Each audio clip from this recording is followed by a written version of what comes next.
ఈనాటి మన వాక్య ధ్యానం కొరకు కీర్తన గ్రంథం 119వ కీర్తన 176వ చరణం, అంటే ఆఖరి చరణం అదే. 119వ కీర్తన 176వ చరణాన్ని చదివి మనం ధ్యానం చేస్తాం. తప్పిపోయిన గొర్రెవలే నేను త్రోవ విడిచి తిరిగి తిని, నీ సేవకుని వెదకి పట్టుకొనుము. ఎందుకనగా నేను నీ ఆజ్ఞలను మరుచువాడను కాను. దేవునికి మహిమ కలుగును గాక. హల్లెలూయా.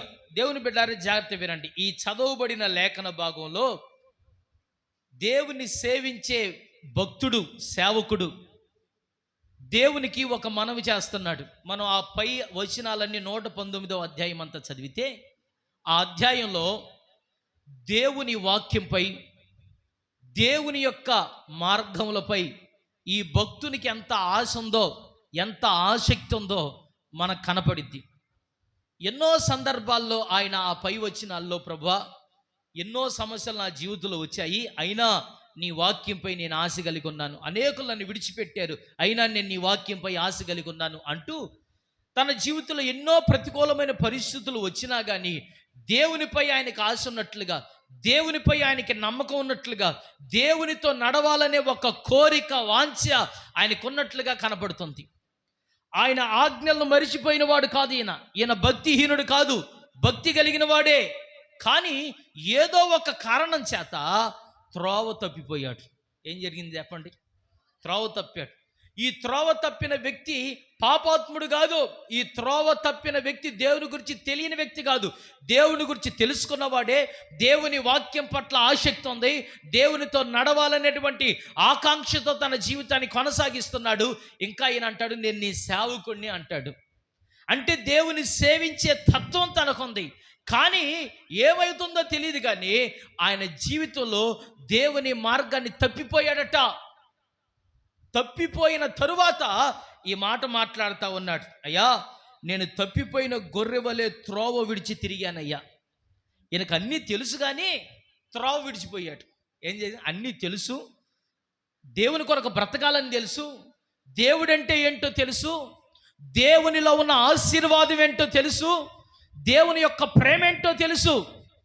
కానీ ఒకానొక సందర్భంలో దానికి కారణం ఏంటో తెలియదు, కానీ ఈయన దేవుడు తన ఎదుట చూపిన త్రోవను తప్పిపోయినట్లుగా, ఈయన మరొక త్రోవలో ఉన్నట్లుగా అక్కడ నిలిచి బాధపడుతూ దేవుణ్ణి ఇలాగ అడిగాడయ్యా, నేను త్రోవ తప్పాను, అలాగని నేనేమి నువ్వంటే భక్తి లేనివాడిని కాదయ్యా, దయచేసి నన్ను వెదకు, నన్ను వదిలేయొద్దు, ఇలాగ వదిలేయొద్దు, నన్ను వదిలేయకుండా నువ్వు వచ్చి నన్ను పట్టుకో, నన్ను వెతుక్కుంటూరా. ఇప్పుడు నేను ఎక్కడున్నానో, ఏమైపోతున్నానో, ఎలాంటి స్థితిగతుల మధ్యలో ఉన్నానో, ఇక్కడి నుంచి ఎలాగ బయటపడాలో నాకు అర్థం కావట్లేదు. ఈ మార్గంలో నుంచి ఏదైనా నువ్వే సహాయం చెయ్యాలి, నువ్వే నన్ను వెతుక్కుంటూరా.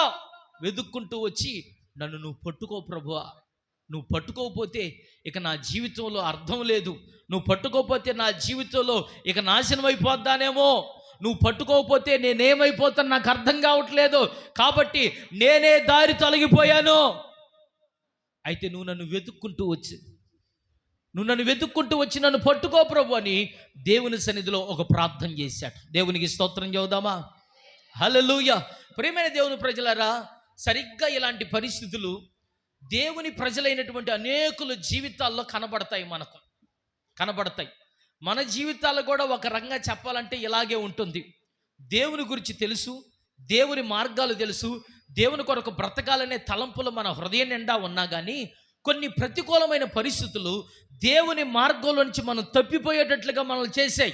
హలో, కొన్ని పరిస్థితులు నీ జీవితంలో వచ్చినటువంటి కొన్ని ప్రతికూలమైన పరిస్థితులు దేవుని మార్గంలో నుంచి నువ్వు తొలగిపోయేటానికి కారణమయ్యాయి. అలాగ వెళ్ళిపోయిన తర్వాత నిజంగా నువ్వు నష్టపోయావు. దేవుడు లేని జీవితం, దేవుని మార్గాన్ని విడిచిన జీవితం శ్రమల పాలైపోయింది. దేవుని వాక్యం సెలవిస్తుంది, దేవుని మార్గాన్ని విడిచిన వాడికి కఠినంగా శ్రమలు కలుగుతాయట. ఎలా కలుగుతాయంటే శ్రమలు? కఠినంగా శ్రమలు కలుగుతాయి. దేవుని మార్గాన్ని ఎవడైతే విడిచిపెట్టి వెళ్ళిపోతాడో వాడు కఠిన శ్రమలకి కారణమవుతాడు, కఠిన శ్రమలకు బాధిత అవుతాడు. ఈ భక్తుడు కూడా సరిగ్గా అలాంటి పరిస్థితుల్లో ఉండిపోయినట్టున్నాడు. అయ్యా, నన్ను వెదకి పట్టుకో, నేను నీ భక్తుడినే కదా, సరే దారి తొలగిపోయినని అలాగ ఉంచొద్దయ్యా, నువ్వే వెతుక్కుంటురా అని తను రాలేని పరిస్థితుల్లో దేవుని సహాయం కోరుకుంటున్నాడు. ప్రియమైన దేవుని ప్రజలారా, మన జీవితంలో కూడా మనం ఈ ప్రార్థన ఖచ్చితంగా చేయాలి. దేవుని మనం కోరుకోవాలి. మనం తెలిసి దేవుని మార్గం ఏంటో తెలిసి, దేవుని యొక్క ప్రేమేంటో మనం తెలిసి, కొన్ని సందర్భాల్లో ఆ మార్గాన్ని తప్పిన పరిస్థితులు మన జీవితంలో ఉండొచ్చు. అలాగ వెళ్ళిపోతే నష్టపోతాము. ఆ నష్టం మన జీవితాలకి అది మనం అంచనా వేయలేం, అంత నష్టాల్లోనికి వెళ్ళిపోతాం. కాబట్టి ఈ రోజున ప్రార్థన చేయండి, మనం కూడా ప్రార్థన చేయాలి. ప్రభువా, నువ్వు నన్ను వెదకి వచ్చి నన్ను పట్టుకో, నీ చేతిలో నేను ఉండాలని కోరుకుంటున్నానని భక్తుడు అన్నాడు. మనం కూడా దేవుని చేతిలో ఉండాలని కోరుకుందాం. స్తోత్రం చెబుదామా? హల్లెలూయా. అయితే ఈరోజు నేను మీకు ఒక 3 మాటలు చెప్తా. ఆ 3 మాటల్లో మొదటి మాట, త్రోవ తప్పిపోవటానికి కారణాలేంటి, త్రోవ తప్పిపోతే వచ్చే నష్టం ఏంటి అనేది ఒక మాట. దేవునికి స్తోత్రం చెప్పండి. ఇది మొదటి మాట. రెండవ మాట, దేవుడు వెతికి పట్టుకోవాలంటే మనం ఏం చెయ్యాలి అనేది రెండవ మాట. మూడవ మాట, దేవుడు పట్టుకుంటే ఏం జరుగుతుంది అనేది 3 మాటలు నేను మీకు జ్ఞాపకం చేస్తాను. 3 మాటలే కానీ దాంట్లో చాలా విషయాలు ఉంటాయి. దేవునికి స్తోత్రం చెప్పండి. హల్లెలూయా. సరే, మీరు జాగ్రత్త వినండి. ఈరోజున మనం ఏమని ప్రార్థన చేయాలి? తప్పిపోయిన మన స్థితి, దాని విషయమై ప్రభువా, నువ్వు నన్ను వెదకి వచ్చి పట్టుకున్నామని ప్రార్థన చేద్దాం. ఆయన పట్టుకోకపోతే జరిగే నష్టాలేంటి? సరే, తప్పిపోయామండి. కొంతమంది ఉంటారు, ఏదో కారణాన్ని బట్టి తప్పిపోయి అలాగే ఉంటే వచ్చే నష్టం ఏందంటే, అసలు మరలా తిరిగి రాకపోతే ఏం జరిగిద్ది? అలాగే ఉంటాం, వచ్చే నష్టం ఏంటి అని ఒకవేళ మీకు అనిపిస్తే, బైబిల్ గ్రంథంలోంచి కొన్ని మాటలు మనం చదువుతాం. అసలు మనిషి తప్పిపోవటానికి కారణం ఏంటి? ఆదికాండం 6వ అధ్యాయం 12వ వచనం. ఆదికాండం 6వ అధ్యాయం 12వ వచనాన్ని చదివితే, అది చెడిపోయి ఉండెను, భూమి మీద సమస్త శరీరులు తమ మార్గమును చెరిపి వేసుకొని ఉండిరి. దేవునికి స్తోత్రం చెప్పండి. దేవుని బిడ్డలారా, ఈ చదవబడిన లేఖన భాగంలో నోవహు దినాల్లో జరిగిన సందర్భాన్ని గురించి రాస్తుంది. నోవహు దినాల్లో ఉన్నటువంటి ప్రజలు, వారి ప్రవర్తన చెడిపోయింది, వాళ్ళ హృదయంలో ఉన్న ఆలోచనలు చెడిపోయాయి, వారు దౌర్జన్యపరులయ్యారు, చాలా దుర్మార్గంగా బ్రతికిన సందర్భాలు. వాళ్ళు చేసిన కార్యాలు అన్నీ ఇన్ని కావు. వాళ్ళ ఎదుట దేవుడు ఉంచిన మార్గాన్ని వాళ్ళు చెడగొట్టుకున్నారు. దేవుడు ఏ మార్గం ఉంచాడయ్యా అనంటే, మనుషులు దేవుడి దగ్గరికి వెళ్ళే ఒక నీతి మార్గాన్ని దేవుడు వాళ్ళ ఎదుట ఉంచి, అయ్యా నీతిగా బతకండి, యథార్థంగా బతకండి, పద్ధతిగా బతకండి, మర్యాదగా బతకండి అని దేవుడు ఒక మంచి మార్గాన్ని వేస్తే, ఆ రోజుల్లో ఉన్నటువంటి వారు పాపం చేసిన వారై, పాపంపై ఆశ కలిగిన వారై, దేవుడు వారు ఎదుటించినటువంటి మార్గాన్ని చెడగొట్టుకున్నారు. వాళ్ళ మనసుకు నచ్చినట్లుగా బతకాలనుకున్నారు, బలాత్కారులయ్యారు. అంటే దౌర్జన్యపరులు, బలహీనల మీద దౌర్జన్యం చేసే పరిస్థితులు. ఇలాంటి పరిస్థితులు, వాళ్ళ ఇష్టానుసారమైన జీవితాలు, ఒక పద్ధతి పాడు లేనటువంటి దుర్మార్గపు జీవితాన్ని జీవిస్తే, అలాగ వారు తప్పిపోవడానికి ప్రధానమైన కారణం, జాగ్రత్త వినండి, వాళ్ళు బుద్ధిపూర్వకంగా చేసినటువంటి పాపాలే వారు మార్గం తొలగిపోవటానికి కారణమయ్యాయి. స్తోత్రం చెబుతారా? దాని ద్వారా వచ్చిన నష్టం ఏంటో తెలుసా? దేవుడు భూమి మీద అలాంటి మనుషులు ఉంచకూడదు అనుకున్నాడు. అలాంటి మనుషులు భూమికి భారం అనుకున్నాడు. వాళ్ళని భూమి మీద లేకుండా తుడిచిపెట్టేశాడు. వాళ్ళ జీవం లేకుండా పోయింది. దేవుని బిడ్డలారా, గుర్తుపెట్టుకోండి, మానవుడు దేవుడు ఉంచినటువంటి మార్గంలో నుంచి తప్పిపోవడానికి ప్రధానమైన కారణం పాపం. ఏంటి చెప్పండి? పాపం. ఇది తెలియక చేసిన పాపం కాదు, తెలిసి చేసిన పాపం. ఏం పాపం అండి ఇది? తెలిసి చేసిన పాపం. తెలిసి కూడా అయితే ఏమయ్యిద్ది? చేస్తే మనల్ని ఎవడు అడుగుతాడు అనేటువంటి, ఇంకా అడిగితే లోకంలో మనుషులు మంచోళ్ళు ఎవరున్నారు చెప్పు అని వీళ్ళు చెడిపోయింది కాక లోకమంతా చెడిపోయిందనే మాట్లాడేవాళ్ళు ఉంటారు. బుద్ధిపూర్వకంగా వాళ్ళకు తెలిసి చేసేటువంటి పాపం ఏదైతే ఉందో అదే వారు త్రోవ తప్పిపోవటానికి కారణమయ్యింది. ఆ త్రోవ తప్పి పాపం చేసినటువంటి దాని కారణాన దేవుడు వాళ్ళని భూమి మీద లేకుండా వాళ్ళని తుడిచేశాడు. మొదటిగా మీరు గుర్తుపెట్టుకోండి, త్రోవ తప్పిపోతే ఏమైద్ది అని అంటే నీ ఆత్మ నశించి నరకానికి వెళ్ళిద్ది. గుర్తుపెట్టుకో, నువ్వు చేసిన బుద్ధిపూర్వకంగా చేసిన ప్రతిదీ నీ జీవితంలో అనుభవించాల్సి వచ్చింది. ఆ తర్వాత నీ ఆత్మ అది నరకాగ్నికి తీసుకెళ్ళిద్ది. దేవుడు ఈ భూమి మీద వాళ్ళు ఎక్కువ కాలం ఉంచడు. బైబిల్లో ఒక మాట రాసింది, అధికంగా దుర్మార్గ పనులు చెయ్యొద్దు, అలాగ చేస్తే నీ కాలానికి ముందే నువ్వు వెళ్ళిపోతావని రాసింది. ఏంటంట, ఎవడైతే ఎక్కువగా మిడిసిపడతాడో, ఎవడైతే అధికంగా దుర్మార్గ పనులు చేస్తాడో వాడు సగం కాలం కూడా బతకడంట. దేవుడు వాడు ఎంతకాలం బతకాలని ఆయుష్ని నిర్ణయించిన వాడు అంతకాలం బతకడట. వాడు మధ్యలోనే తన జీవితాన్ని ముగించుకుంటాడు. కాబట్టి దేవుని ప్రజలారా, అత్యధికమైన దుర్మార్గ పనులు చేయకపోవటం మంచిది. అలాంటి వాళ్ళు కొంతకాలం బతికే అవకాశం ఉంది. అలా కాదని అధికంగా తెలిసి దుర్మార్గ పనులు చేస్తే దేవుడు వాళ్ళ పట్ల విసుగు చెందితే వారిని ఈ భూమి మీద ఉంచడు. వారు చేసిన దానికి వెంటనే దేవుడు లెక్క కడతాడు. వాళ్ళు చేసిన దానికి వెంటనే దానికి తగిన శిక్షను అనుభవించేటట్లుగా చేస్తాడు. కాబట్టి మొదటిగా మనిషి త్రోవ తప్పడానికి కారణం ఏంటి? బుద్ధిపూర్వకంగా తెలిసి చేసేటువంటి తప్పులు ఇవే మార్గం తప్పిపోవటానికి కారణమవుతాయి. తద్వారా దేవుని శిక్షకు మనం పాత్రులం అవుతాము. మంచి వాళ్ళందరూ స్తోత్రం చెప్పండి. హల్లెలూయా. మొదటి విషయంలో ఒక సంగతి చెప్పా. ఈ మొదటి మాటలో రెండో విషయాన్ని నేను మీకు జ్ఞాపకం చేస్తున్నా. యెషయా గ్రంథం 53వ అధ్యాయం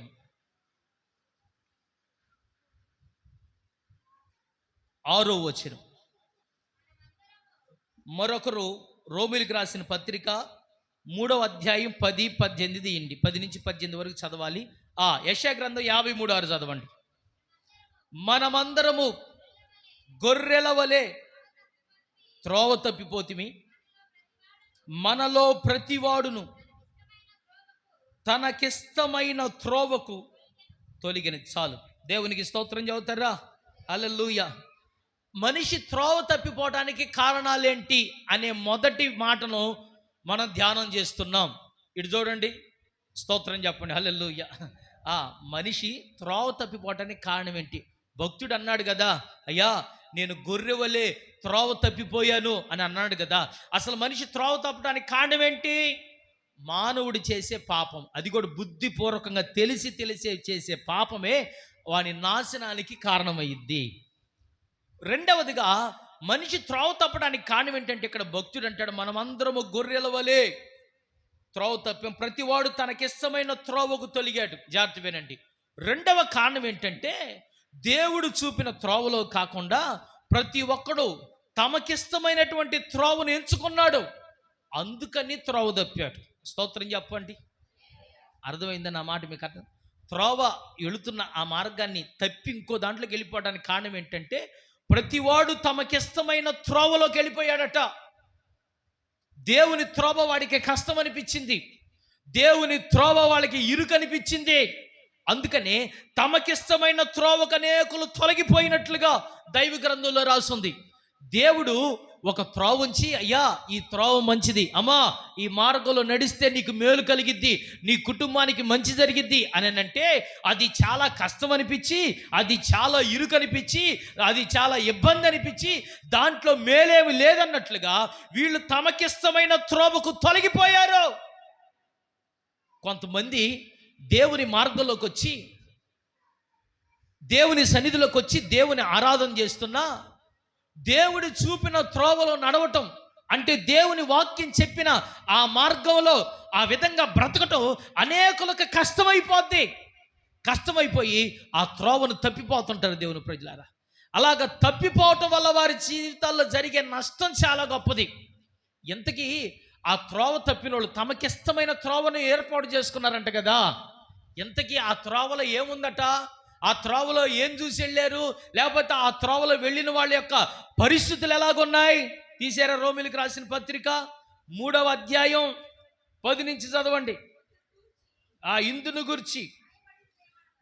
గురించి రాయబడినదేమనగా, నీతిమంతుడు లేడు, ఒక్కడు లేడు, ఆ గ్రహించువాడెవడనూ లేడు, దేవుని వెదికేవాడెవడనూ లేడు, అందరూ త్రోవ తప్పి ఏకముగా పనికి మాలిన వారయిరి, మేలు చేయువాడు లేడు, ఒక్కడైన లేడు. కొంచెం అక్కడ ఆగమ్మ, జాగ్రత్త వినండి. దేవుని వాక్యం సెలవిస్తుంది. ఇందు మూలంగా దీని గురించి రాయబడింది ఏమనగా, నీతిమంతుడనేవాడే లేడు, నీతిమంతుడనేవాడు ఒక్కడు లేడు, అసలు దాన్ని గ్రహించేవాడు లేడు, అంత మాత్రంగా దేవుని వెతికేవాడు కూడా లేడట. అందరూ త్రోవ తప్పి పనికి మాలిన వారు అయ్యారంట. ఏమయ్యారండి? అందరూ దేవుడు వాళ్ళకు ఉంచినటువంటి ఆ దారి ఏదైతే ఉందో ఆ త్రోవను తప్పిపోయి వాళ్ళకి ఇష్టమైన త్రోవను ఏర్పాటు చేసుకున్నారు వాళ్ళు. కాబట్టి వాళ్ళు పనికిరాని వాళ్ళుగా మార్చబడినట్లుగా బైబిల్ గ్రంథంలో రాయబడి, అందరూ త్రోవ తప్పి ఏకంగా పనికి మాలిన వారయ్యి, మేలు చేసేవాడు లేడు, ఒక్కడైనను లేడు.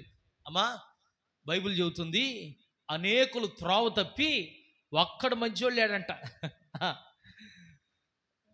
ఒక్కళ్ళు మంచివాళ్ళు లేరు, అందరూ త్రోవ తప్పారు. ఇది మన అందరూ ఒప్పుకోవాల్సింది. ఎన్నో విషయాల్లో త్రోవ తప్పిన స్థితిలో ఉన్నాం.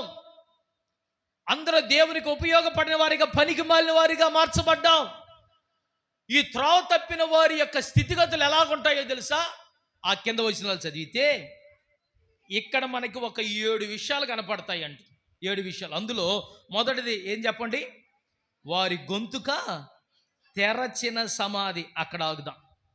ఈ తమకిష్టమైన త్రోవలోనికి వెళ్ళిన వాళ్ళు ఉన్నారే, ఇటు చూడండి. వాళ్ళు మనం ఎలా గుర్తుపట్టచ్చు అంటే, వాళ్ళ గొంతు తెరచిన సమాధి. సమాధి తెరిస్తే ఎట్టుండిద్ది?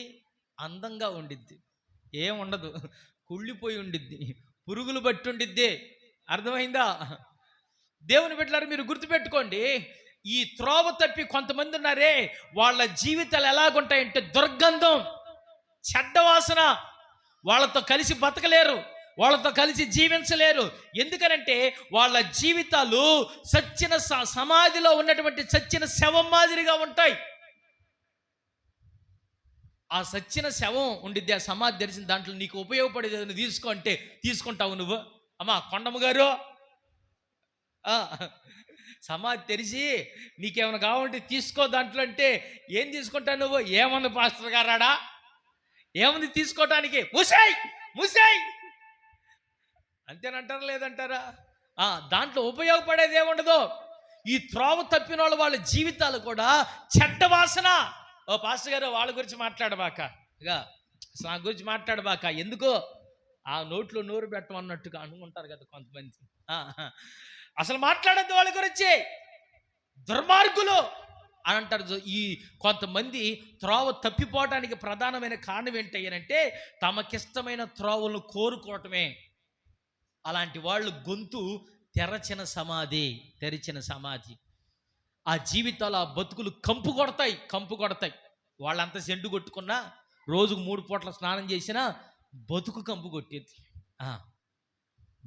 కొట్టేది. వాళ్ళ సాక్ష్యం కంపు కొట్టిద్దే. ఈ ఊరు, ఆ ఊరు, ఆ బజారు, ఈ బజారు, ఊర్లు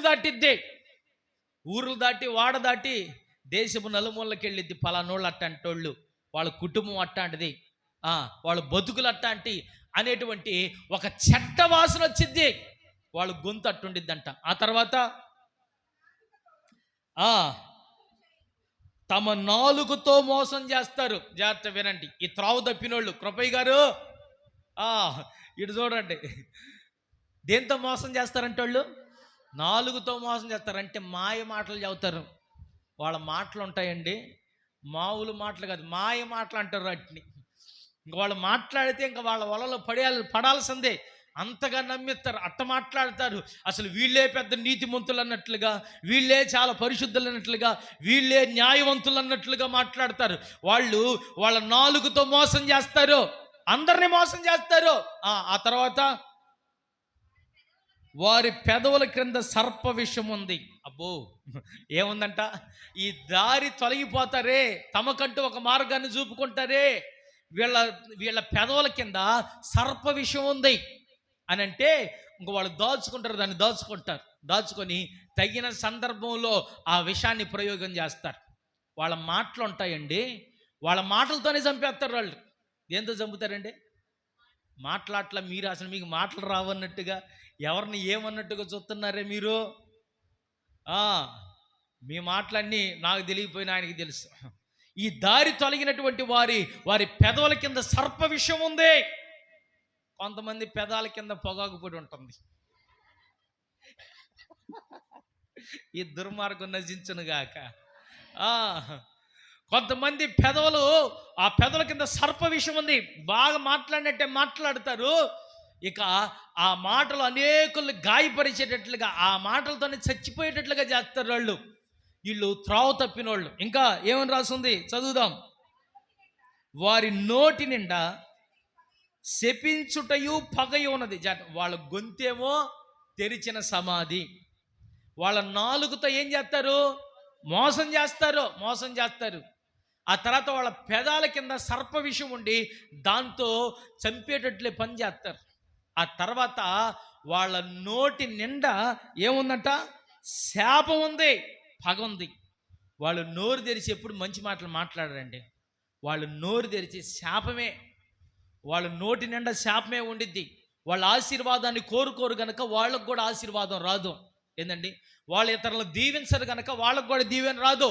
నోరు తెరిస్తే నోటి నిండా శాపాలే. ఆశీర్వాదం, ఇతరులు బాగుపడాలని కోరుకోరు.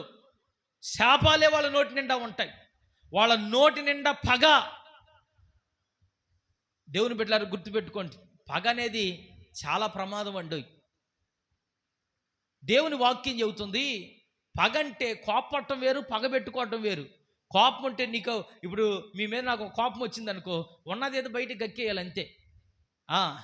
ఏందమ్మా ఇట్టంటే కదా, అబ్బాయ్ ఏంది ఇట్టంటే కదా, ఏం నన్ను ఇట్లా అన్నావంట, లేకపోతే అది అంతటితో అయిపోవాలి. పగ ఉండిద్దే, అది మనసులో పెట్టుకొని ఎప్పుడు దొరికిద్దో ఈ పిల్ల, ఈడెక్కడ దొరుకుతాడో చూద్దాం అని ముందు మంచిగానే ఉంటారు, సమయం దొరికినప్పుడు దొక్కుతారు. ఇది పగ.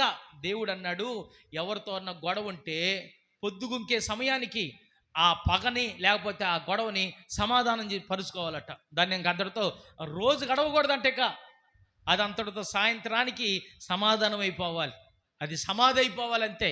అంతేగాని పగ పెట్టుకోకూడదు. అది త్రోవ తప్పిన వాడి లక్షణం.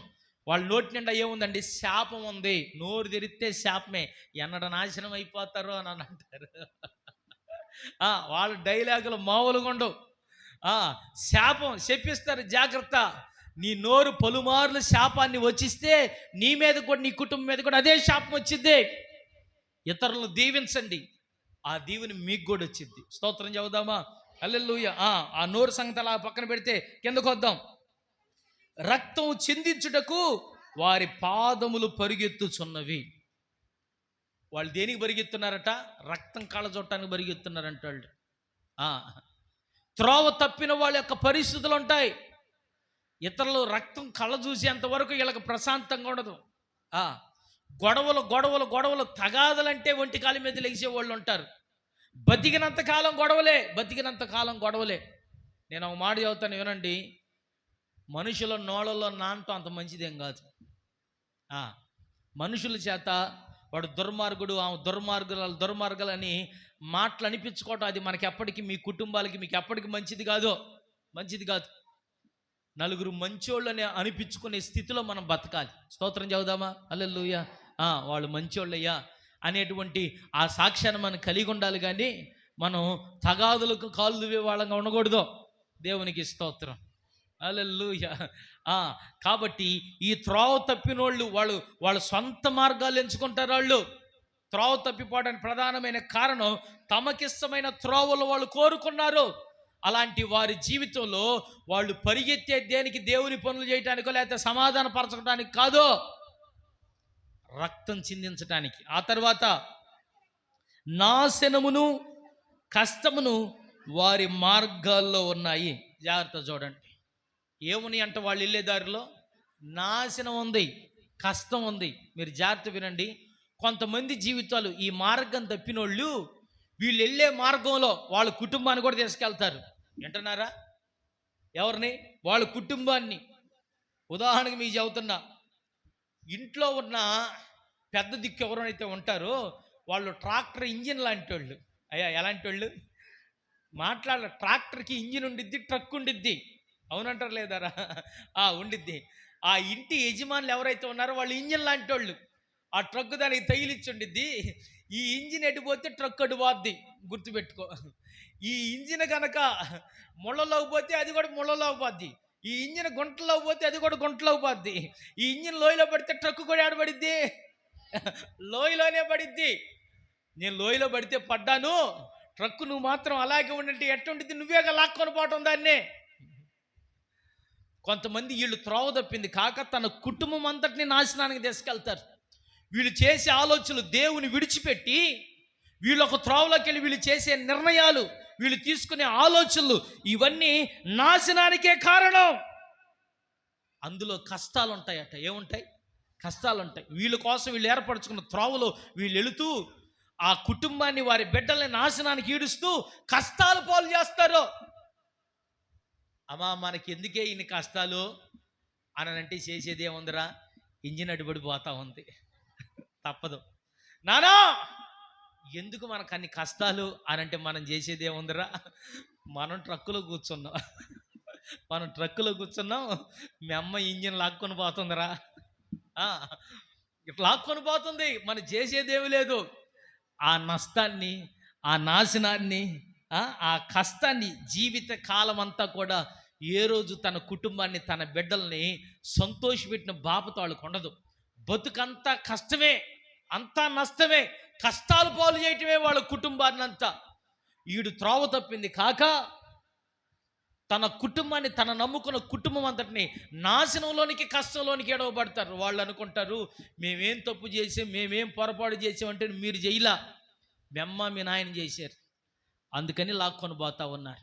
దేవుని బిడ్డలారు గుర్తించండి, త్రోవ తప్పిపోవడానికి కారణం నీ సొంత మార్గాలను ఎంచుకోవటమే. దేవుడు చూపిన మార్గం కాక నువ్వు సొంత మార్గాన్ని ఎంచుకున్నావు.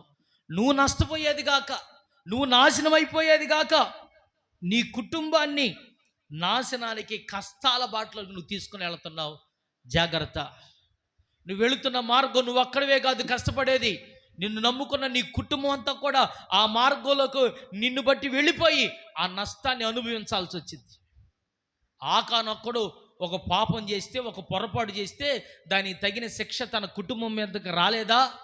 చెప్పండి, రాలేదా? హవ్వ మొక్కటే పొరపాటు చేస్తే ఆ పొరపాటు ఆదాముకు రాలేదా? ఆదాము ద్వారా కలిగినటువంటి సంతానానికి రాలేదా? కాబట్టి దేవుని ప్రజలారా, మార్గం తప్పిపోయాం, జాగ్రత్త. మనకంటూ మనకిష్టమైన త్రోవల్లో మనం ఎంచుకొని ఆ మార్గంలో వెళుతుంటే అది మన జీవితాలకు నష్టం. అది నష్టం మాత్రమే కాదు, ఆ జీవితాల్లో నాశనంతో పాటు కష్టాలు జీవితంలో ఎదుర్కోవాల్సి వచ్చింది. ఏ అన్యం పుణ్యం ఎరిగినటువంటి మీ పిల్లలను కష్టాలు పాలు చేయమాకండి. దేవునికి స్తోత్రం చెప్పండి. హల్లెలూయా. 17వ వచనంలో శాంతి మార్గము వారు ఎరుగరు. ఏమి తెలియదు అంట వాళ్ళకి? అసలు శాంతి మార్గమే వాళ్ళకి తెలియదు. సమాధానంగా బతకటం వాళ్ళకి తెలియదు. అందరితో, ఇంట్లో ఉన్న వాళ్ళతో సహా అందరితో, ఎవరితో శాంతి సమాధానంగా ఉండరు. ఎప్పుడు కోపం, ఎప్పుడు ఏదో ఒక ద్వేషం. ప్రశాంతంగా బతకరండి వాళ్ళు. ప్రశాంతంగా బతకరు, ఇంకొకటి ప్రశాంతంగా కూడా ఉండనీరు. ఏంటండి? వాళ్ళు ప్రశాంతంగా ఉండరు, వాళ్ళు బతకరు. వాళ్ళతో ఉన్న వాళ్ళు కూడా ప్రశాంతంగా బతకనీరు. వీళ్ళు పెళ్ళైన నాటి నుంచి చచ్చేంత వరకు వాడు ప్రశాంతంగా బతకడు, ఆ కట్టుకున్న వాడిని ప్రశాంతంగా బతకనీరు. బతికినంత కాలం అనుమానం, ఇదే సావు. ఆమె కూడా ప్రశాంతంగా బతకదుగా. అసలు శాంతి సమాధానం అనేది ఆ కొంపల్లో ఉండవు. ఆ శాంతి సమాధానం అనేది లేకుండా ఇక వాళ్ళ జీవితాలు కొనసాగుతాయేనండి. బతికినంత కాలం వాళ్ళ జీవితాలన్నీ పోరాటాలే. ఏంటి అండి? రోజు ఫైటింగ్ జరగాల్సిందే, రోజు యుద్ధం జరగాల్సిందే. వాడు సస్తే కానీ వాళ్ళు ప్రశాంతంగా బతకరేమో నాకు అర్థం కాదు. ఈ పోరు పెట్టుకునే వాళ్ళు ఉంటారు చూసావా, వీళ్ళు కొంతమంది ఉంటారు. వాళ్ళు బతికినంత కాలం మన వల్ల, మన కుటుంబం ద్వారా మనల్ని కట్టుకున్న వాళ్ళకి, మనల్ని కడుపును పుట్టిన వాళ్ళకి ఏదైనా నెమ్మది దొరికిందా, ఏదైనా సమాధానం దొరికిందంటే ఏముండదు. కేవలం వీళ్ళు కట్టుకున్న పాపానికి కట్టుకున్న వాళ్ళు ఏడవాలి, కడుపును పుట్టిన పాపానికి వాళ్ళు ఏడవాలి. జీవితంలో శాంతి అనేదే ఎరగరాళ్ళు, ఎరగరు. ప్రేమగా పలకరించటాలు ఉండవు, ఆప్యాయత అనురాగాలు ఉండవు, కఠినం లేదు. ఎంత కఠినంగా ఉంటారో అసలు కొంతమంది ఫీల్ అవుతారు. అసలు తన భార్యను, తన భర్తను, తన బిడ్డల్ని పరాయోళ్ళలాగా చూసేవాళ్ళు ఉంటారు కొంతమంది. పరాయోళ్ళలాగా, వీళ్ళ పగస్తుల్లాగా చూస్తారు వాళ్ళు. మనోడు ఇంట్లోకి వస్తే హడలే పెద్ద సింహాన్ని చూసినట్టు, పెద్ద ఆంబోతును చూసినట్టుండి వ్యవహారం. వచ్చాడరా. కొంతమంది అండి అసలు ప్రశాంతంగా ఉండరాళ్ళు. ఇంటికి వచ్చిన దగ్గర నుంచి అది ఇది లేనిపోని పోరంతా పెట్టుకుంటారు. బయట చూపించే, బయట సెలలేక ఇంట్లోకి వచ్చి ఇంట్లో వాళ్ళ మీద చూపిస్తారు ఈ పనికి మాలిన వ్యవహారాలన్నీ. వాళ్ళు ప్రశాంతంగా బతకరు, ఇంకోళ్ళు ప్రశాంతత లేకుండా చేస్తారు. దేవుని మార్గం తప్పితే నీ బతుకట్టు అయిపోద్ది. నువ్వు వచ్చేవని నీ బిడ్డలు సంతోషించరు, నువ్వు వచ్చేవని నీ భార్య కానీ నీ భర్త కానీ సంతోషించరు. ఒక విలన్ వచ్చినట్లుగా ఫీల్ అయిపోతారు వాళ్ళు. బిక్కుమంటా బతుకుతారు. చచ్చినా కూడా నీ పేరు కూడా తెలుసుకోరు వాళ్ళు. చచ్చిన రోజు ఏమైనా బాధపడతారేమో కానీ ఇంకెప్పుడు నేను చూడమని, కానీ చచ్చిన తర్వాత నీ పేరు కూడా తెలుసుకోరు వాళ్ళు. మారు మనసు పొందిన వాళ్ళందరూ స్తోత్రం చెప్పండి. మారాలి. ఇంకా మారకపోతేట వాళ్ళు శాంతి అనేదే ఎరగరంట, సమాధానం అనే ఎరగరంట.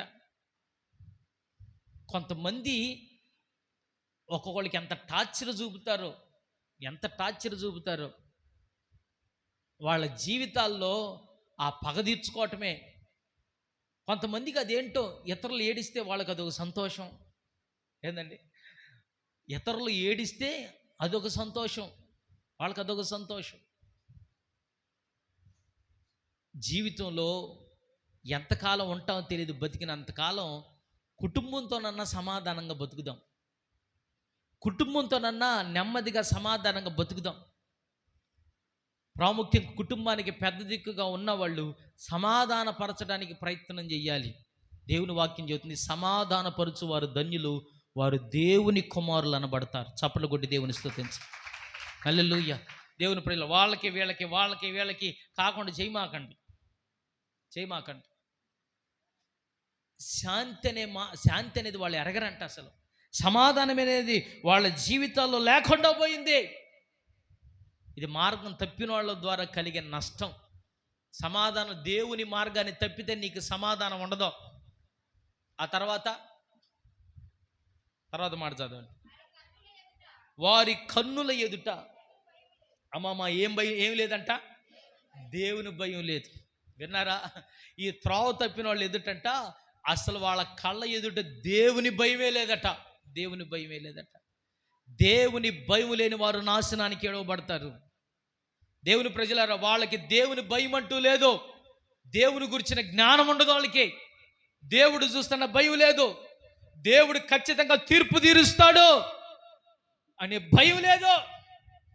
ఇదంతా త్రోవ విడిచిన వాళ్ళ జీవితంలో జరిగే నష్టాలు. ఇటు చూడండి, ఇంత అవసరం అంటారా? మానవుడు త్రోవ విడిచిపెట్టని ప్రధానమైన కారణం బుద్ధిపూర్వకంగా చేసే పాపం. అది భూమి మీద నేను లేకుండా చేసిద్ది. రెండవదిగా నువ్వు ఎంచుకున్న నీకిష్టమైన త్రోవలను కోరుకోవటమే దేవుని త్రోవను విడవటానికి కారణం. తద్వారా నీ జీవితంలో నెమ్మది, సమాధానం, అభివృద్ధి ఉండదు. నానాటికి నీ కుటుంబం కుదేలైపోద్ది. మొదటి మాటలో మూడో సంగతి, 95వ కీర్తన 10వ చరణం చదవండి. 95:10.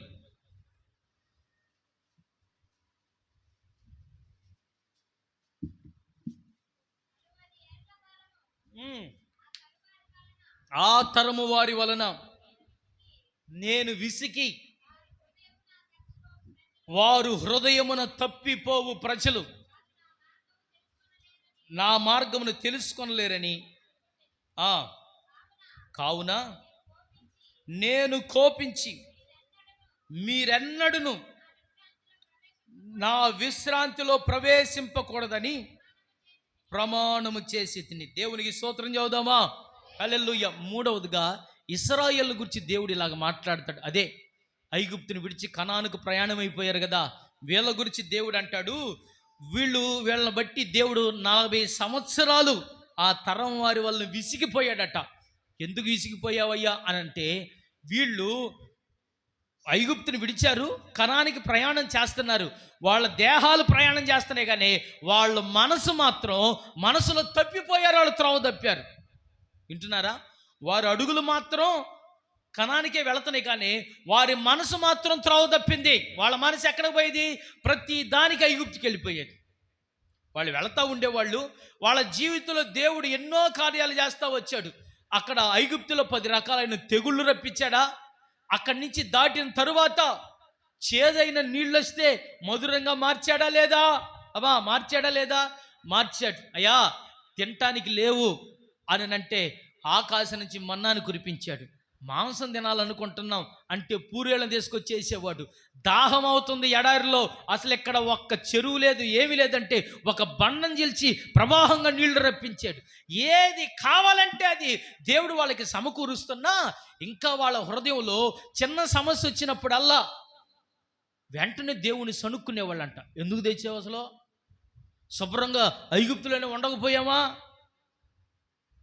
ఈ నీళ్లు లేకుండా సంపడానికి తెచ్చావు నువ్వు వేడకే. కొంతమందికి ఇలాంటి మనసు ఉండిద్ది. లోకంలో ఉన్నప్పుడే బాగుంది అన్నట్లుగా ఫీల్ అయిపోతారు కొంతమంది. జీవితంలో చిన్న చిన్న సమస్యలు వచ్చాయనుకోండి, వెంటనే దేవుడు ఇప్పటి వరకు ఎన్నో కార్యాలు చేశాడు, ఎన్నో దాటించాడు, ఇది కూడా దేవుడు సహాయం చేస్తాడని, ప్రభువా ఈ పరిస్థితులు దాటించు అని అడగటం తప్పు కాదు, ఏడవటం తప్పు. వీళ్ళు ప్రతి చిన్నదానికి తినటానికి లేకపోయినా తాగటానికి లేకపోయినా అయ్యో ఏందో మా బతుకు, మమ్మల్ని పట్టించుకునేవాళ్ళు లేడు, మాకు దిక్కెవరో. ఎవడు లేరా? ఎవడు లేడా? ఎర్ర సముద్రం చీల్చిన దేవుడు ఎక్కడ పోయాడు? అరే పగల నీకు ఎండ కూడా తగలకుండా మేఘస్తంభంగా పైన మేఘంగా ఉన్నా ఆయన చూస్తానే ఒకవైపు మాకు తిండి పెట్టడానికి ఎవరున్నారని ఏడ్చేవాళ్ళంట. తాగటానికి ఎవడెత్తాడు, ఈ సమస్య నుంచి బయటికి ఎవడు తీసుకొస్తాడని ఏడ్చేవాళ్ళట. దేవుడు దాన్ని బట్టి విసిగిపోయాడు. ఛీ, కృతజ్ఞత లేని ప్రజలు. ఎన్ని చేసినా, ఎన్ని నుంచి విడిపించినా, ఎంత మేలైన కార్యాలు జరిగించినా కానీ ఎప్పటికప్పుడికే ఏడుస్తారు, ఏడు మొహం పెట్టుకుంటారు, ఎప్పటికప్పుడే సొడుక్కుంటారు. అదేమంటే మేము ఐగుప్తుకి వెళ్ళిపోతాం అని అంటారు. అక్కడ కఠినమైన బానిసత్వం అంటే దేవుడు బయటికి తీసుకొస్తే ఆ రోజు బ్రహ్మాండం అన్నారు, దేవుడు తప్పించాడన్నారు. ఎర్ర సముద్రము నీ ఆజ్ఞ మేరకు రహదారిగా మారగా, దాటిరే నీ జనులు బహుక్షేమముగా, ఆ జలములలోనే శత్రు సైన్యము మునిగిపోయేనే అని పాడారు. ఐగుప్తుని దాటినప్పుడు, ఎర్ర సముద్రాన్ని దాటినప్పుడు, ఒక చిన్న సమస్య వచ్చినప్పుడు వెంటనే దేవుడి మీద సణుక్కునేవాళ్ళట. వాళ్ళ కఠినమైనటువంటి హృదయాన్ని బట్టి దేవుడు ఎప్పటికప్పటికే వాళ్ళ హృదయం కఠినమైపోద్ది. అంతకుముందు దేవుడు చేసిన కార్యాలు మర్చిపోతారు ఎప్పటికప్పుడే. రోజు వాళ్ళ మనసు ఎట్టుండిద్దంటే, ఈరోజు దేవుడు కార్యం చేయలేదే, నిన్న మొన్న చేసింది మర్చిపోతారు వెంటనే. ఈరోజు ఇంకా తినటానికే లోపల ఆకలి అయ్యే, అది వచ్చేలోపే, ఇంటి దాకా వచ్చేలోపే ఇక దేవుడు ఏం చేశాడని అనేవాళ్ళు. అంటే వెంటనే ఒరే వండటం నీకోసమే, నువ్వు వండిన వాళ్ళు పెట్టకుండా ఉంటారండి. ఈ లోపే ఏడితే ఎట్టుండిద్ది అది. కొంతమంది ఉడికిన దాకుంటారంట, వడ్డిచ్చేలోపు వెళ్ళిపోతారంట. ఏంది ఉడికిన దాకుంటారు, వడ్డిచ్చేలోపు వెళ్ళిపోతారు. అంతేలే, మీరు పెట్టరులే, మా మీద మీకు గౌరవం లేదులే, మీకేం పద్ధతి తెలుసా? ఒరే వండింది నిన్ను చూసేగా వండింది, నీ కోసమేగా ఇవన్నీ సమకూర్చింది. వడ్డిచ్చేలోపు వెళ్ళిపోతే ఎట్టుండిద్ది? బాగుండదు. దేవునికి స్తోత్రాలు. వాడి మీద కోపం వచ్చింది. వాడు కూర్చోబెట్టి మనంత వండి ఇంక వడ్డిచ్చే లోపు ఇంక వాడి కోసం అంత కష్టపడిన తర్వాత వాడు నేదో అని చెప్పి వెళ్ళిపోతే కోపం రాదా? రెండోసారి ఇంటి గడప దొక్కరా, నీ సంగతి చెబుతాను, పచ్చి మంచినీళ్ళు కూడా ఇవ్వను అంటారా లేదా? అంటాం, ఖచ్చితంగా అనిపించింది.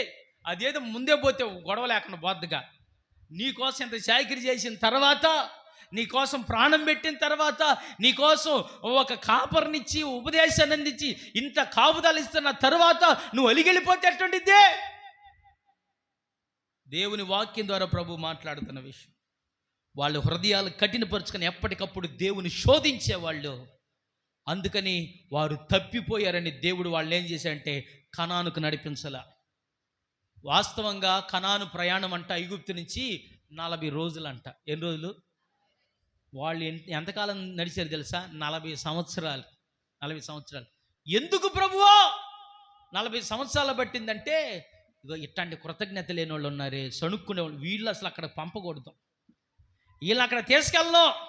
ఈ 40 ఏళ్ళు అరణ్యంలో, అడవిలో ఆకులు రాలిపోతాయే, వాటంతటా అయ్యే పండి రాలిపోతాయి. అలాగా ఈ సనిగి గొనిగిన వాళ్ళందరూ అడవిలోనే రాలిపోయారట, అడవిలోనే చచ్చిపోయారు. అక్కడ బయలుదేరిన వాళ్ళ 2 తప్ప మిగిలిన వాళ్ళందరూ చచ్చిపోయారు. వాళ్ళ కడుపును పుట్టిన బిడ్డలను తీసుకెళ్ళాడు దేవుడు. దేవునికి స్తోత్రం చెప్పండి. హల్లెలూయా. నీ జీవితంలో త్రోవ తప్పిపోతే, నీ హృదయం కఠినమైపోతే, త్రోవ తప్పిపోతే, దేవుడు నీకు ఇచ్చే మంచి రోజులను చూడలేవు. మంచి రోజులను చూడలేవు. దేవుడు నీ కోసం నియమించిన, నిర్ణయించిన మంచి రోజులను చూడలేవు. పరలోక రాజ్యాన్ని నువ్వు కోల్పోతావు. దారి తలిగిపోతే నీ నష్టాలు ఉన్నాయ్యా. స్తోత్రం చదువుతారా? నా మాట మీకు అర్థమైందా? ఒక్క మాటే చెప్పా, ఒక్క మాటలో 3 విషయాలు చెప్పా. మొదటి మాట ఏంటంటే త్రోవ తప్పడానికి కారణం ఏంటి, అలాగ త్రోవ తప్పితే ఏం జరిగిద్ది అనే విషయాన్ని 3 విషయాలు చెప్పా. మనిషి త్రోవ తప్పడానికి కారణం ఏంటి? బుద్ధిపూర్వకంగా చేసే పాపం. దాని ద్వారా భూమి మీద లేకుండా తుడిచిపెట్టబడతాం. రెండో సంగతి ఏంటంటే మనకిష్టమైన త్రోవను ఎంచుకోవటమే త్రోవ తప్పిపోవటం. దాని ద్వారా జీవితంలో నెమ్మది ఉండదు, సమాధానం ఉండదు. తండ్రిని విడిచిపెట్టిన తప్పిపోయిన కుమారుని పరిస్థితిలాగా నీ బతుకైపోద్ది. జీవితంలో నష్టాలు ఎదుర్కొంటావు. నిన్ను నమ్ముకున్న పాపానికి, నీ కుటుంబాన్ని నాశనానికి ఈడుస్తావు. మూడవ సంగతి, త్రోవ తప్పిపోవడానికి కారణం హృదయం కఠినమైపోవటం. దేవుని శోధించడం. దేవుడు నాకేం చేశాడు, నా దగ్గేం చేశాడు, నాకేం చేశాడు, ఇంకా అది చేయలేదు, ఇది చేయలేదు, చేసినవన్నీ ఎడిపోయినాయో వాటన్నిటిని మరిచి హృదయాన్ని కఠినపరుచుకొని జీవితాన్ని సణుగు గొణుగులతో దేవుని మీద కృతజ్ఞత లేకుండా బతకడమే త్రోవ తప్పిపోవటం. తద్వారా మంచి రోజులు మనం చూడలేం. ఏం చూడలేమండి? మంచి రోజులు చూడలేం. దేవుడు మన కోసం సిద్ధపరిచిన పరలోక రాజ్యాన్ని చేరుకోలేము. మారు మనసు పొంది అందరూ స్తోత్రం చెప్పండి. కాబట్టి ఇప్పుడు చెప్పండి, త్రోవ తప్పిపోయి అలాగే బతకటం మంచిదా? మీరందరూ నువ్వు ముగించడం మంచిదని అంటే చూస్తున్నారు. నేను ముగిస్తా, నా టయానికి నేను ముగిస్తా. స్తోత్రం చెబుతారా? మంచిది కాదు. త్రోవ తప్పిటానికి కారణాలు ఏంటో విన్నాం, దాని ద్వారా వచ్చే నష్టాలు ఏంటో విన్నాం. సరే, ఇవన్నీ వద్దు, దేవుడు మనల్ని వెతికి పట్టుకోవాలని ప్రార్థన చేస్తాం. స్తోత్రం చెబుదామా? హల్లెలూయా. అయ్యా, దేని గురించి? దేవుడు మనల్ని వెతికి పట్టుకోవాలని కోరుకుందాం. సరే, దేవుడు మనల్ని వెతికి పట్టుకోవాలంటే మనం ఏం చేయాలి? దీన్ని కూడా 3 విషయాలు చెబుతా. స్తోత్రం చెప్పండి. ఇది రెండో సంగతి. దేవుడు మనల్ని వెతికి పట్టుకోవాలంటే మొత్తం ఒక 10 నిమిషాలు అయిపోద్ది కోటం. స్తోత్రం చెప్పండి. హల్లెలూయా. జాగ్రత్త వినండి. దేవుడు మనం వెతికి పట్టుకోవాలంటే మొదట మనం తప్పిపోయిన సంగతిని మనం గ్రహించాలి. ఏం చేయాలి చెప్పండి? అంటే మనం తప్పిపోయిన సంగతిని గ్రహించాలి. కొంతమందికి ఆ గ్రహింపు రాదో, ఎన్నాళ్ళు బతికినా మేము అలాగే ఉన్నాం అనుకుంటారు. తప్పిపోయిన సంగతి వాళ్ళకి తెలియట్లా. వాళ్ళ జీవితంలో ప్రార్థన పట్ల ఆసక్తి తగ్గింది, మందిరాన్ని పట్ల ఆసక్తి తగ్గింది, దేవుని వాక్యం పట్ల ఆసక్తి తగ్గింది, పరిచర్య పట్ల ఆసక్తి తగ్గింది. ఇన్నిట్లో ఆసక్తి తగ్గినా వీళ్ళకి మాత్రం అయ్యో మనం పడిపోయామే అని అర్థం కాదు. దేవుని మందిరానికి ఎప్పుడో పోదామని అనిపించే మనసు కలిగినా వీళ్ళకి మాత్రం మనం పడిపోయామని అర్థం కాదు. ఒకవేళ ఇంకా ఏమనుకుంటారంటే పడిపోయామని అర్థం చేసుకోకపోక సమర్థించుకుంటారు. వీళ్ళు ఏం చేస్తారండి? సమర్థించుకుంటారు. నేను రావట్లేదంటే నాకు ఈ సమస్య ఉంది, నేను ఆగానంటే నాకు ఇది ఒక సమస్య ఉంది, నేను ప్రార్థన చేయలేదంటే నాకు ఇది ఒక సమస్య ఉంది, నేను ప్రభు బలకు దూరంగా ఉన్నానంటే నాకు ఇది ఒక సమస్య ఉందని వీటన్నిటిని గురించి ఆలోచన చేస్తారు. కానీ ఇన్ని జరిగినా కూడా నేను పడిపోయిన సంగతి వాళ్ళకి అర్థం కావట్లేదు. ఎవరికి వాళ్ళకే వాళ్ళ భక్తి, వాళ్ళ ప్రార్థన జీవితం, నీతి న్యాయాలు, వైరాగ్యం అంతా తగ్గిపోయినా కానీ వీళ్ళు అనుకుంటారు మనం నిలబడే ఉన్నాం. మనం ఏదో 4 వారాలు చర్చికి పోనంత మాత్రాన, కొంతకాలంగా ప్రభు బల్లో చేయనంత మాత్రాన, ప్రార్థన చేసుకోవాలంత మాత్రాన మనం పడిపోతామా? తారి తలిగిపోతామా? దేవుడు అంటే నా మనసులో ఉన్నాడో, చర్చికి పోతేనే దేవుడు అని అనుకోబాకండి అని వీళ్ళు పెద్ద సూత్రాలు చదువుతారు. మళ్ళీ నువ్వు పని చేయకపోయినా కానీ మీరు పనికి పోయి చేస్తున్నారు, కానీ నేను మనసులో పని చేస్తానంటే నీకు ఎవడిస్తాడు కూలి? ఎవడిస్తాడు? సరే జీతం కూడా నీకు ఇచ్చాను పో అంటాడు వాడు. నేను చేశాను, మనసులో చేశానంటే నేను కూడా నీకు మనసులో ఇచ్చాను పో అంటాడు. ఇంకా ఎక్కువ ఇచ్చాను అంటాడు, ఇంకో 4 రోజులు ఎక్కువ కలిసి చెయ్యానంటాడు. అర్థమైందా? కాబట్టి పెద్ద పెద్ద మాటలు మాట్లాడబాక, మొదట నువ్వు పడిపోయిన సంగతి, నువ్వు త్రోవ తప్పిన సంగతి నీకు అర్థమవ్వాలి. కొంతమంది వాళ్ళు ఇష్టానుసారంగా ఫోనుల్లో ఇష్టానుసారంగా మాట్లాడుతున్నా సీక్రెట్గా వాళ్ళు మాత్రం మనం తప్పిపోయామని అనుకోరు. ఇంకా వాళ్ళు నిలబడినట్లుగానే ఫీల్ అయిపోతూ ఉంటారు.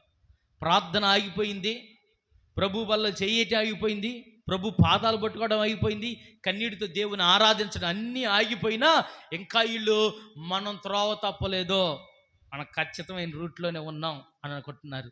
కొంతమంది వాళ్ళకి అర్థం కావట్లా వాళ్ళు ఏ రూట్లో ఉన్నారో. నువ్వు ఎప్పుడో దారి తొలగిపోయావు. ఈరోజు నేను గుర్తించు, ప్రభువా నేను దారి తొలగిపోయానని ఆ సోయిలోనికి రా. నిద్రపోయే వాళ్ళు లేకవండి, స్తోత్రం చెప్పండి, హల్లెలూయా. మీ పక్కన వాళ్ళని చూడండి, బాయ్ నిన్నేలే అని చెప్పు. చూస్తున్నారా? ఏదో కొద్దిమంది నాకు కనపడలేదే, వచ్చిన వాళ్ళు కూడా కనపడకుండా పోయారు. దేవునికి స్తోత్రం చెప్పండి, హల్లెలూయా. అయ్యా ఏం చేయాలి? ముందు తెలుసుకోవాలి.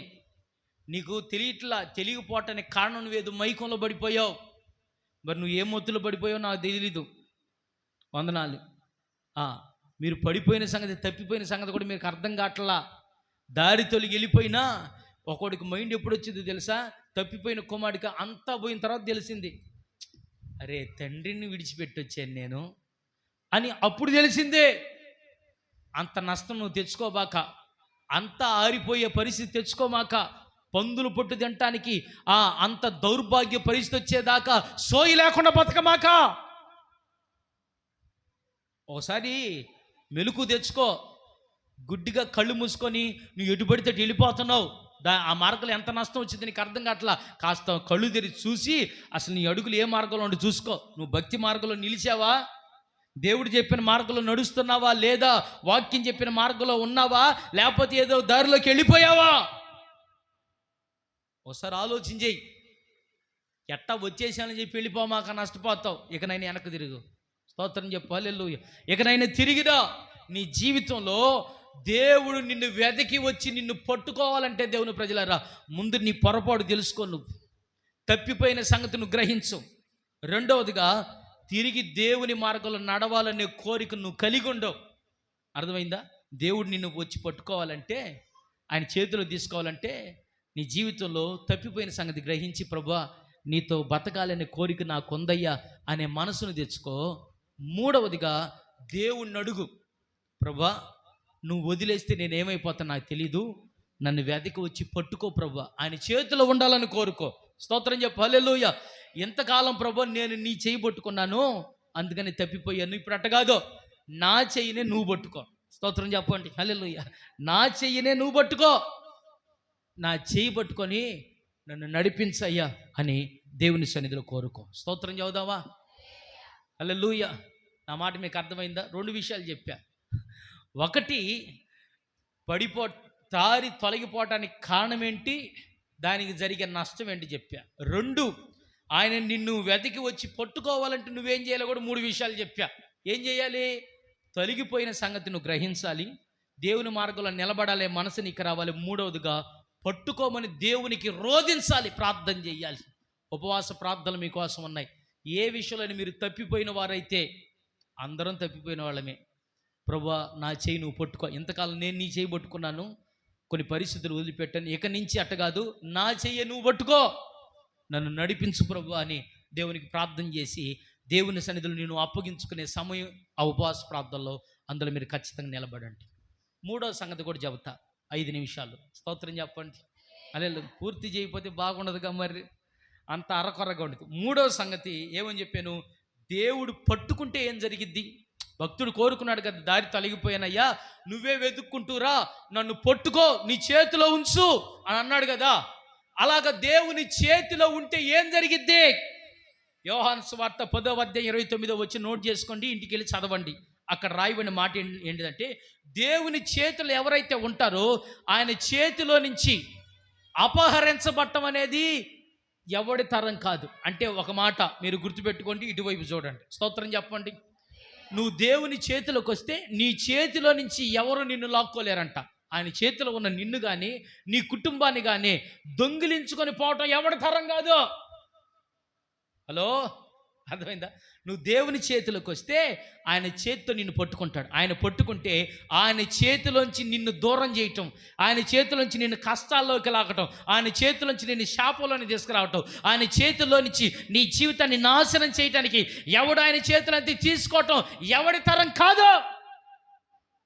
సాతానుడు ఆయన రెక్కల కిందకు వచ్చిన తర్వాత, ఆయన చేతి కిందకు వచ్చిన తర్వాత ఏ సాతానుడు ఏం చేయలేడు, ఏ దెయ్యం ఏం చేయలేదు.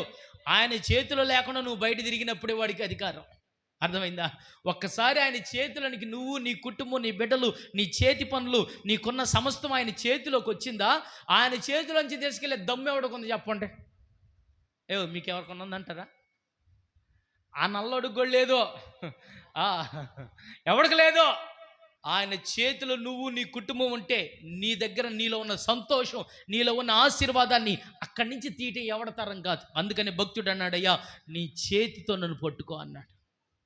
రెండవదిగా దేవుని చేతిలో ఉంటే 37వ కీర్తన 24వ వచనంలో, ఒకడు దేవుడు పట్టుకుంటే, ఒకడిని చేతితో పట్టుకుంటే వాడు పడిపోయినా కానీ ఖచ్చితంగా నిలబడతాడట. స్తోత్రం చెప్పండి. హల్లెలూయా. ఒకవేళ కష్టాలు రావచ్చు, నష్టాలు రావచ్చు, ఇబ్బందుల్లో ఉండొచ్చు, దేవుడు నిన్ను పట్టుకొని ఉన్నాడు కాబట్టి నువ్వు పడిపోయే పరిస్థితులు వచ్చినా వెంటనే రెక్క పట్టుకొని పైకి లేపుతాడు. దేవునికి స్తోత్రం. హల్లెలూయా. అర్థమైందా? నీ జీవితంలో వచ్చే ప్రతి అపాయంలో మీరు ఎవరైనా చూడండి, పెద్దోళ్ళు పిల్లలు చేయబట్టుకుంటారు, ఏదైనా ఒక కాలువ ఏదైనా వచ్చిందనుకో వెంటనే ఏం చేస్తారు, రెక్క పట్టుకుని పైకి లేపుతారు, అంతే, తీసట దాటిస్తారు. వాస్తవంగా కూడా ఆ కాలువ దాటాలంటే వాడికి పెద్ద పని అవసరం లేదు. దేవుడు కనుక చేయబట్టుకుంటే ఎన్ని అగాధాలు రాని, ఎన్ని మెట్టలు రాని అలాగ నిన్ను దాటించేస్తాడు. స్తోత్రం చెబుతారా? హల్లెలూయా. అసలు నీకు అర్థం కాదు, ఎట్ట దాటిపోయావు అన్నట్టుగా ఉండిద్దే. అందుకని దేవుని చేతిలోనికి రా, ఎన్ని పరిస్థితులు అలాగ దాటిపోతావు. మూడవదిగా దేవుని చేతిలో ఉంటే ఆయన చెయ్యి పట్టి నిన్ను నడిపిస్తాడు. హల్లెలూయా. ఏం చేస్తాడు? నడిపిస్తాడు. నీ జీవితాన్ని ఆశీర్వాదం వైపుగా, అభివృద్ధి వైపుగా, సమాధానం వైపుగా, నిత్య జీవం వైపుగా, పరలోక రాజ్యం వైపుగా దేవుడు నిన్ను, నీ కుటుంబాన్ని నడిపించబోతా ఉన్నాడు. హల్లెలూయా. కాబట్టి ఈ రోజున దేవుని అడుగో, ప్రభువా నేను కూడా దారి తప్పిపోయానయ్యా, దానికి కారణాలు ఎన్నో ఉండొచ్చు, వాటన్నిటి విషయమై ప్రభువా దారి తొలగిపోయిన గ్రహించి నీ మార్గంలో నడవాలనే కోరిక నాకుంది, దయచేసి నన్ను పట్టుకో, నన్ను వెదుగు, నన్ను వదిలిపెట్టొద్దు ప్రభువా. నువ్వు వదిలిపెడితే నా జీవితం అంధకారం అయిపోద్ది, నన్ను, నా బిడ్డలు పట్టుకోమని ప్రార్థన చేయి. ఆయన పట్టుకున్నాడా, ఆయన చేతులంచి ఎవ్వడు నేను బయటికి తీయలేడు. ఆయన పట్టుకున్నాడా, నువ్వు పడిపోయినా ఖచ్చితంగా నిలబడతావు. ఆయన పట్టుకున్నాడా, నీ పయనం ఆగదు, నీ ప్రయాణం నిత్య జీవం వైపుగా, సంతోషం వైపుగా, ఆనందం వైపుగా, అభివృద్ధి వైపుగా, నిత్య జీవం వైపుగా కొనసాగబోతా ఉంది. దేవుడు అలాగన మనలందరినీ నడిపించునుగాక. ఆమెను. కళ్ళు ముద్దాం, ప్రార్థన చేద్దాం. అందరు కళ్ళు ముద్దాం. ప్రభువానికి స్తోత్రాలు. ఏ ఒక్కరు మౌనంగా ఉండదు, ప్రార్థన చేయండి. ఈరోజు కోరుకోండి, ప్రభు